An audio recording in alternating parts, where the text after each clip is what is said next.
Hi everyone, Jamie here with Sweet Pickins. Welcome to my kitchen. I'm so glad you're here. Okay, so it is the day before Easter. So we are trying to prep for Easter and get some things out of the way. So we are gonna be doing a ton of baking today and I'm gonna bring you along. We're gonna make some macaroni salad in a little bit.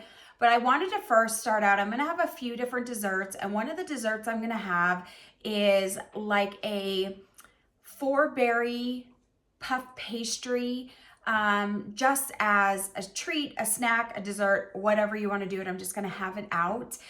So I'm going to bring you guys along and show you guys exactly how I make this. So there are lots of ways to make this. However, if you want to save yourself a little bit of time, you can pre-buy, which is what I did.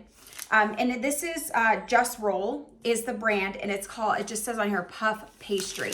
So this is a way to get this done just a little bit quicker. Another thing is we're gonna put preserves in here. So if you make your own preserves, awesome. And there are times that I will do that. However, today is just not the day because there's so much pre-prepping and pre-baking for our celebration tomorrow. So you can make little, cuts and save time, and you could buy just a high quality preserve and it's gonna taste fantastic. So let's get started. So the way a puff pastry comes, if you've never seen it before, it comes in a roll. And this is actually just a parchment sheet. It's rolled out super thin. So when you start unrolling it, you just have to be very, very careful. So what I like to do personally is I like to unroll it and just help it unroll because it sticks. You're gonna wanna make sure this is cold, not frozen, cold. Some people do bring this home and freeze it. You don't want this to be frozen. So I like to just help it and be very, very careful when I'm unrolling it.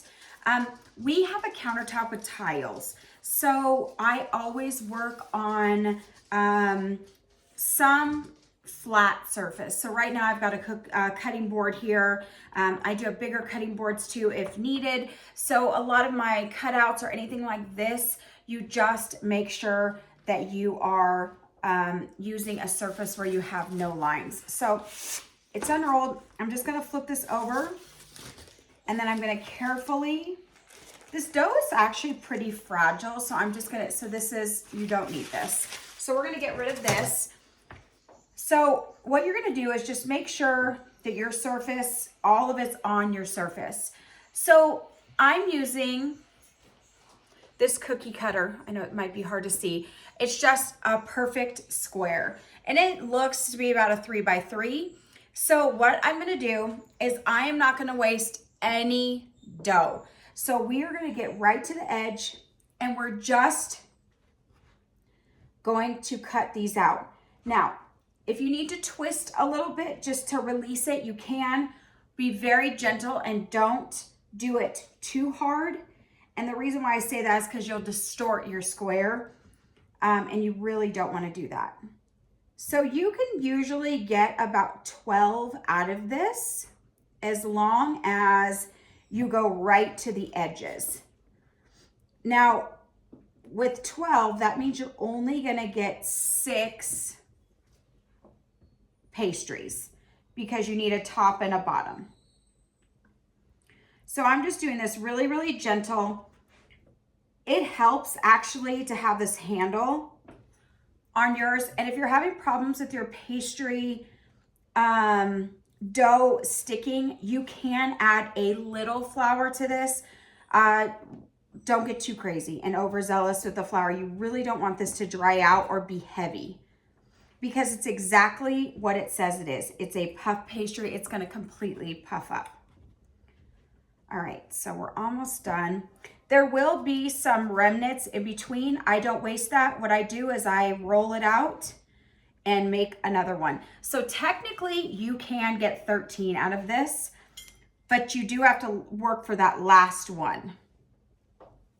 Okay.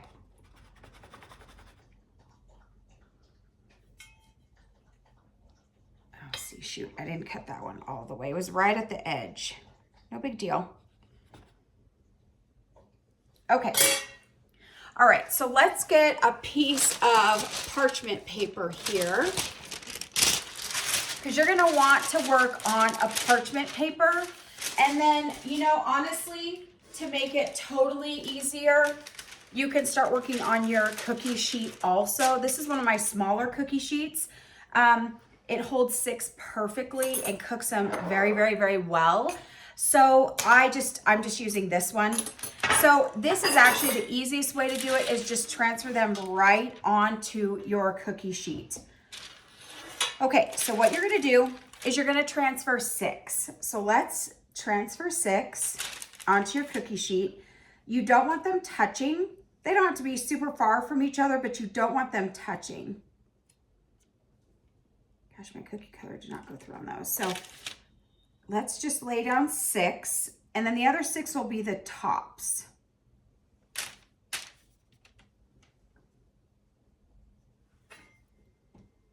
I don't think I pressed hard enough. If they do stick like this, that's why, is because you just didn't press hard enough.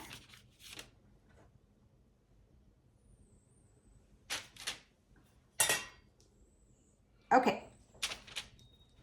So let me just scoot this behind me and bring this in. I know the angle's a little wonky. It's just the way our kitchen is. It's just kind of wonky. So we have the 6 on here. So now what you're gonna do is get your preserve. Whatever preserve you want to use, this is the time to grab it, okay? So they're all ready. So I am doing, of course, I had told you guys my pre-made Botan. This is the 4 fruit preserve. Make sure it's a preserve and not a jelly or a jam. The preserve is gonna be a little bit thicker. Another trick that I have found from experience is make sure this is cold. You're gonna wanna make sure this is cold and not room temperature, because it's going to cause you leakage. I'll show you that in a little bit, because I had that actually. Another reason why you'll have leakage is using too much. So as much as you wanna load this up, you've gotta be very, very careful. So you're gonna wanna use a teaspoon, and you don't need to have it heaping, just do the teaspoon, and you're gonna put it right in the middle. Make sure it is in the middle. If not, it's gonna be a huge mess. And sometimes with puff pastries, they puff up, and so they do go all over. It's really not a big deal. You just serve them on a plate, and you offer, you know, a fork and a knife, and they can eat it that way. It's not a big deal. This does not really have to be a finger food. So as you guys can see, I just laid it out in the middle. Okay, so that's all you need for the preserve. You do not need any more preserve. So now what you're gonna need is the other 6 here. These are gonna be your tops. So what you're gonna do, let me set this down, is you're gonna grab your squares, and you're just gonna lay them down and line them up. You don't have to do anything else right now. Just literally line them up and lay them down.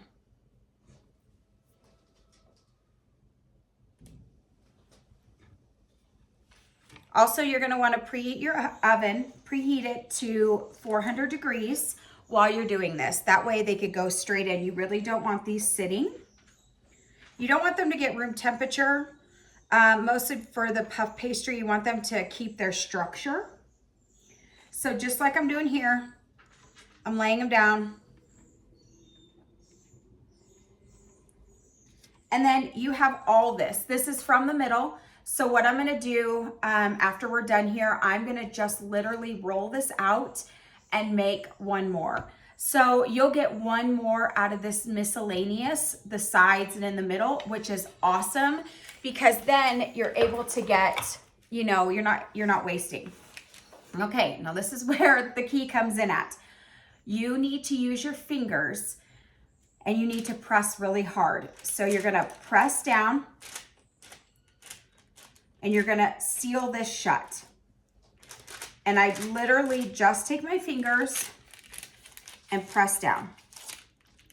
You're going to want to seal this as best as possible. The dough's gonna do what it wants to do. However, the better you seal this, the better it is. So you can see how it almost looks like a humongous ravioli, doesn't it? So you're just gonna seal this with your finger.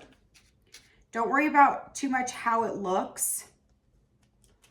Worry about it being sealed. And this will only take us a few seconds. We're gonna make it look pretty in a minute. This is the sealing part. And if you do this too quick or you don't do this hard enough, then what's gonna happen is it's gonna ooze everywhere. And the batch I'm about to show you, that happened to me. I just was kind of just but you really gotta get in there. And you're gonna see when you do this, you're gonna know if you put too much preserve in because it's all gonna be oozing out and you really don't want this. Then you need a fork, good old fashioned fork. And we're gonna go off on the sides and we're just gonna give it a crimped look with your fork. So all the sides, this is another way just to crimp it closed. Now listen, it's a puff pastry. It's gonna do what it wants because that's what puff pastries do. But we just want it crimped, sealed, and we want it to look pretty. So you are gonna do that and achieve that with your fork. So let me get this done and then I'm gonna show you guys. And when you do this, it actually erases all your finger marks on sealing it. Now you can see that kind of stuck to my dough. That's because it's starting to become room temperature. So you really want to get this done. All of this, I mean, when you're working with puff pastries, you need, you know, time is of the essence. You want it to not get to be too much room temperature because then you see everything starts sticking. And it's not a big deal. It's not going to cause you not to have a good product.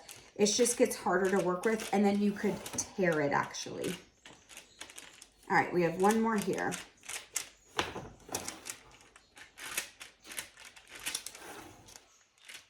I'm gonna show it to you as soon as I'm done. So look what it did. See how pretty those are? Okay, now you're not done. You're almost done. So what you're gonna want to do is an egg wash. Now, I already made this egg wash because I did already make some puff pastries because we're gonna put a glaze on it. So what this is 1 egg and about a teaspoon of milk. I kind of just splashed it in, but it's roughly a teaspoon. So what you're gonna do, mix it up really, really well, and you're gonna egg wash this. Okay, you're just gonna go get it all in the crevices. This is gonna create a really nice crust. It's gonna be crispy and flaky, and it's just gonna be perfect. So you're just gonna want to do the egg wash over the top. And I like to do several different directions just to make sure it really gets in there. Now I will have made 2 batches, and this 1 egg I will have left over. It's actually more than what you need, but we can't do a half of an egg. So just 1 egg and about a teaspoon of milk. Any kind of milk you use is fine.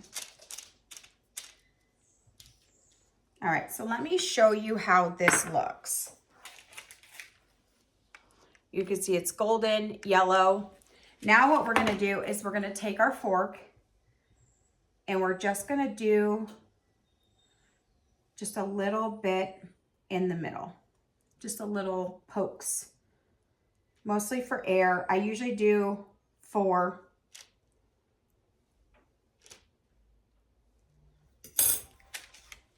So you can see, I don't know if you can see the little pokes. Okay, so now what you're gonna do is you're gonna put this in your oven at 400 degrees.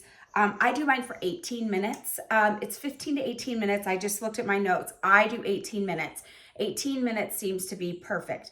So my oven is ready. Let me go throw this in and grab the other ones.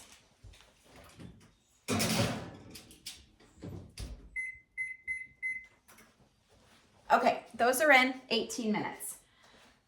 So I have already made some. So you can see how they're all puffed up and they're golden.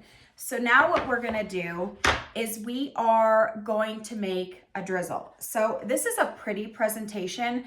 So most likely I'm gonna put them in containers tonight, and then I'll probably present them on a cutting board tomorrow with all the food.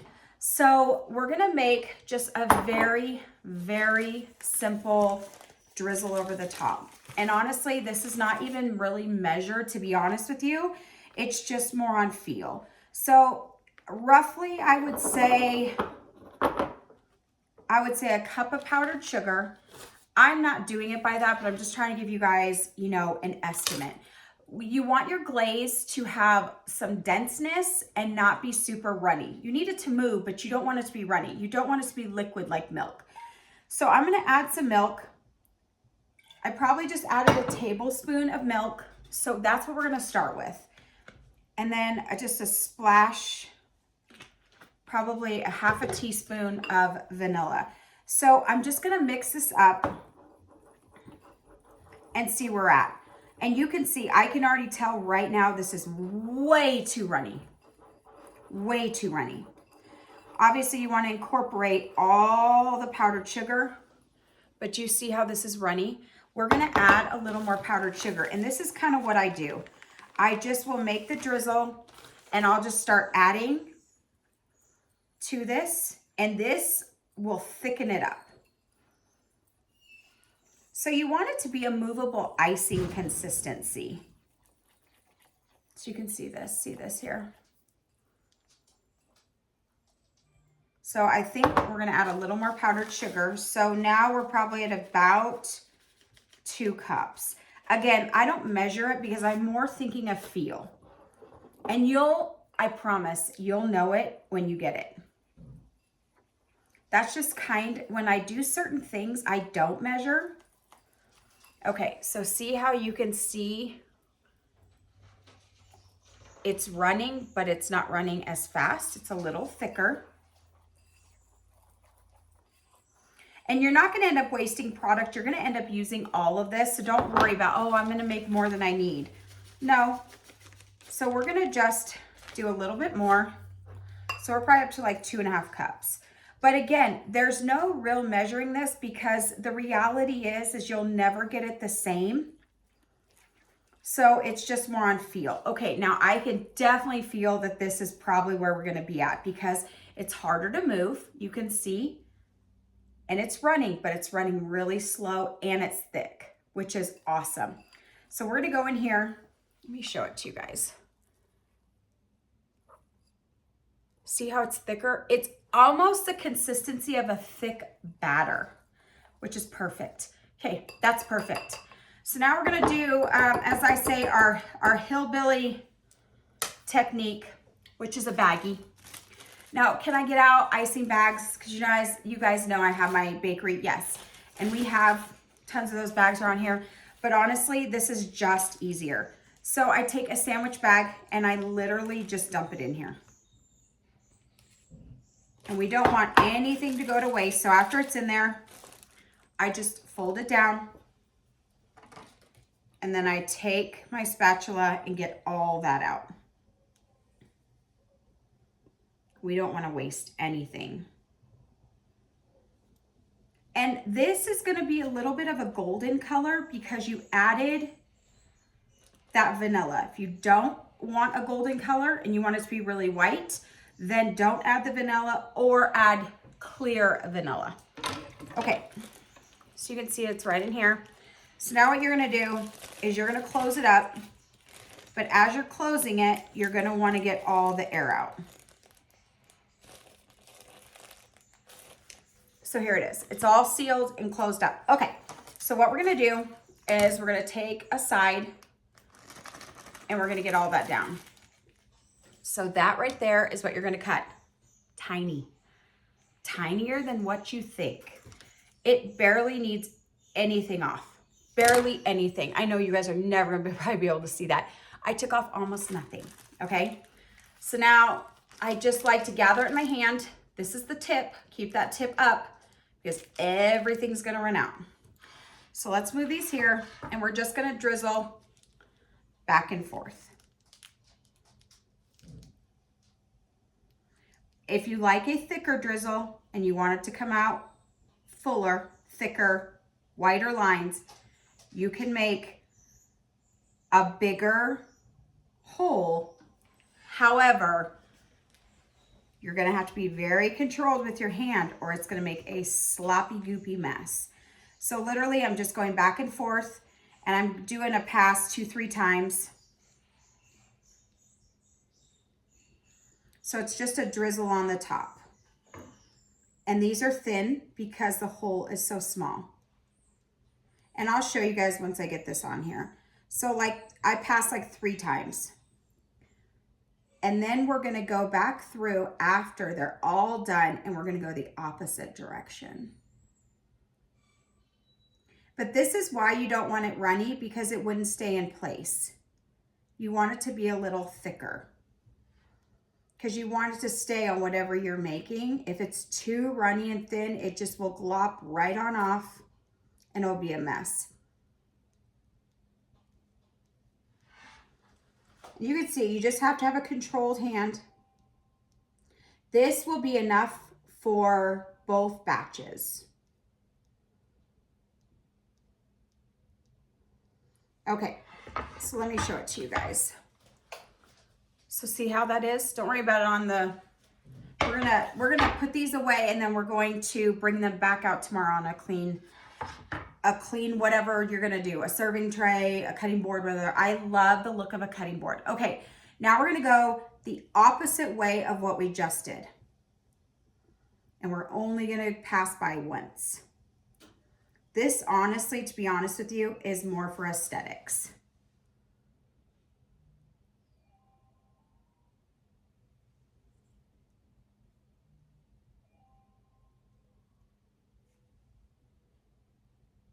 So we're just simply going back over, evenly going back and forth.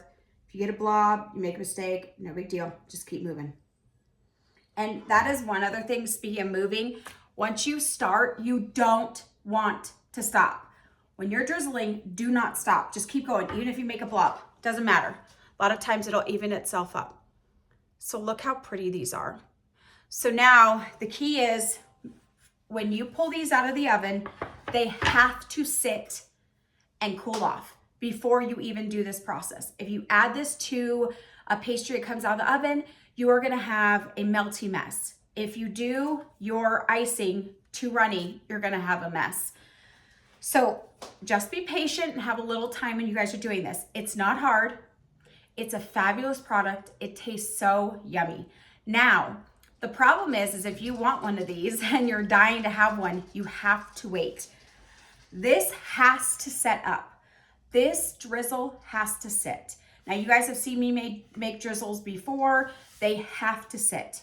How long do you have to sit? It just depends. It really depends on the temperature of your home, where it's at. If it's by a warm stove, it's going to take longer. You don't put it in the fridge. Don't put it in the freezer. Just set it on your counter and let it set up. And as soon as it sets up, you're gonna know, because it is going to not look so glossy. It is going to look dry. Not dry, but it's gonna look dried. So you guys can see, these are pretty. And you guys can see on mine, some of mine leaked. So this is where, and it's really not a big deal. The only difference is it's gonna be, this is probably a dessert that you are going to use with a fork and a knife anyway, because of the drizzle, and it's flaky, you know, because puff pastries are flaky. So that's probably how you're gonna serve them anyway. So I'm not really worried about that, but you really wanna pinch down really, really hard. And by doing the perforation on the top, you're not going to get it as bad. So thank you guys. I hope you guys make this. So I'm gonna be serving this tomorrow at our Easter supper. We're gonna go to church, and then we're going to have family and friends over, and we're gonna have the nicest spread. I'm so excited. So guys, thank you so much. Please make sure you like and subscribe to our channel. Like the video, subscribe to our channel, press the little bell icon, because then you'll get a notification every time I upload. And honestly, I'm just a small business here in Northern Nevada, and any traction I can get, I appreciate. That's why I try to take the time to bring you guys all this content, and I'm so grateful for you. Don't forget, here in Sparks, Nevada, I do have a brick and mortar. We are inside Painted Tree. We're in the back left corner, big chandelier, country music playing. So we have a brick and mortar for Sweet Pickins, lots of gifts and home decor items. Also, we have shopsweetpickins.com. There's tons of decorating ideas, there's recipes, there's a blog, and there is a place for you to shop for goodies. Another way that you can follow along and see what we're doing is by following us on Instagram or Facebook. You just have to type in Sweet Pickins Reno, Pickins Reno. You'll find us there, stories and reels and all the things every single day. So I would love it if you guys would follow along. We are so grateful for you. I hope that you guys have a wonderful, wonderful Easter. Please make memories, spend time with your families. You know, seasons change, things change, and you never know when this is gonna be the last year for something. So stop and try to sit down and talk to people and interact with people and just take in those moments and make memories, because gosh, that is what we have at the end of the day. It's so special just to collect all those memories. So, all right, guys, have a wonderful day, and we will talk soon. I will see you probably a couple more times today in the same outfit, most likely, because we have a lot of cooking to do for tomorrow's celebration.